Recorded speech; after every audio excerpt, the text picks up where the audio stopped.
दोस्तों आज की इस वीडियो में बिहार डीएलएड के एंट्रेंस एग्जाम में कल 28 अगस्त और आज 29 अगस्त को पूछे गए साइंस के, एसएसटी के, हिंदी के और इंग्लिश के मैं कुछ क्वेश्चंस आपको बताने वाला हूं, जो कि स्टूडेंट ने मुझे कमेंट करके बताया। अगर आपको पता है तो प्लीज आप लोग कमेंट करके जरूर बताइएगा। देखिए फ्रेंड्स, उपसौर क्वेश्चन ये पूछा गया था कि उपसौर की घटना कब होती है।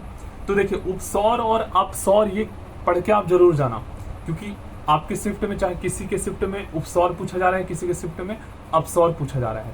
तो देखिए, उपसौर की जो घटना है ये फ्रेंड्स 3 जनवरी को होता है।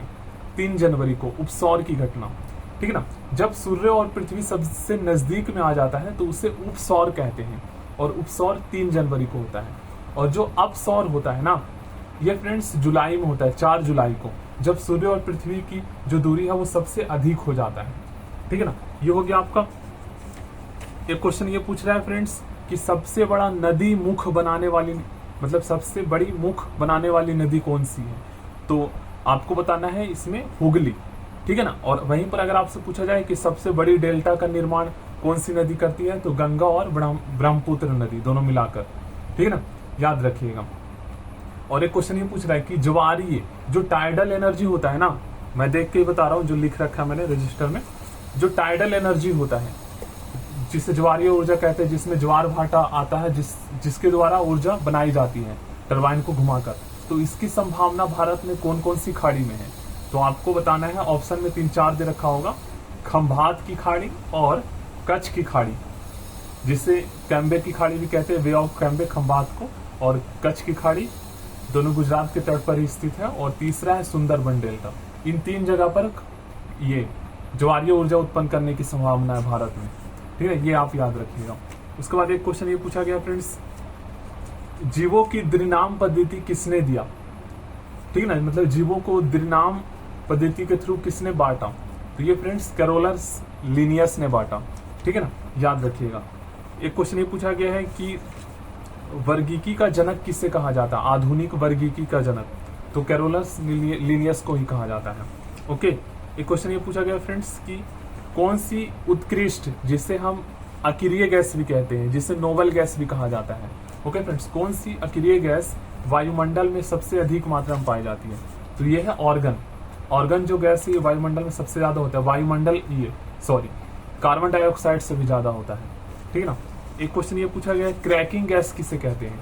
क्रैकिंग मतलब तोड़ना, तो क्रैकिंग गैस फ्रेंड्स ये है सल्फर डाइऑक्साइड को कहा जाता है। सल्फर डाइऑक्साइड गैस को क्रैकिंग गैस कहा जाता है। और मैं क्वेश्चन आपको बताता हूं।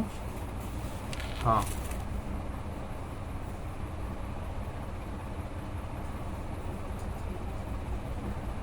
हिमालय जो पर्वत है किस प्रकार की पर्वत श्रेणी में आता है, बलित में आता है, या अवशिष्ट में आता है, या ज्वालामुखी पर्वत में आता है, या व्रोंस में आता है। तो आपको बताना है ये बलित फोल्डेड पर्वत में आता है, हिमालय पर्वत। ओके फ्रेंड्स, उसके बाद एक क्वेश्चन ये आया है, कार्डमम की पहाड़ियां कहाँ पाई जाती है। तो दोस्तों, कार्डमम की जो पहाड़ियां, इलायची, ये केरल में पाई जाती है। हाँ, दर्रा से क्वेश्चन आ रहा है आपका, जलप्रपात से क्वेश्चन पूछे जा रहे हैं फ्रेंड्स। देखिए यहाँ पर पूछा गया है, बंगाल का शोक किस नदी को कहा जाता है। बंगाल का शोक फ्रेंड्स दामोदर नदी को कहा जाता है। बिहार का शोक तो पता ही है, कोसी नदी को कहा जाता है, ठीक है ना।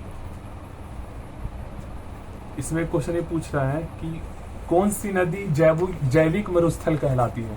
तो जैविक मरुस्थल जो है ये दामोदर नदी कहलाती है, याद रखिएगा, जो कि झारखंड और पश्चिम बंगाल में बहती है। उसके बाद ये एक क्वेश्चन पूछा गया है कि पश्चिमी घाट की सबसे ऊंची चोटी कौन सी है, पर्वत चोटी। तो ये है फ्रेंड्स अनाईमुड़ी। अनाईमुड़ी जो है पश्चिमी घाट की सबसे ऊंची चोटी है। उसके बाद एक क्वेश्चन है फ्रेंड्स, कुंडनकुलम पावर स्टेशन कहाँ है। तो कुंडनकुलम पावर स्टेशन फ्रेंड्स ये जो है तमिलनाडु में है।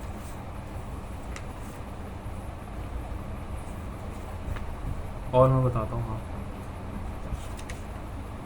हाँ, एक क्वेश्चन है, भारत का सबसे बड़ा जलप्रपात जोग या गुरसप्पा कर्नाटक में किस नदी पर स्थित है।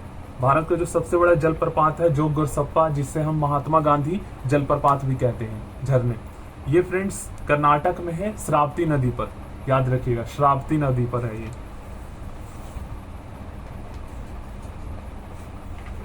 इसके बाद और क्वेश्चन मैं आपको बताता हूं। हाँ, ये इसमें पूछा गया है कि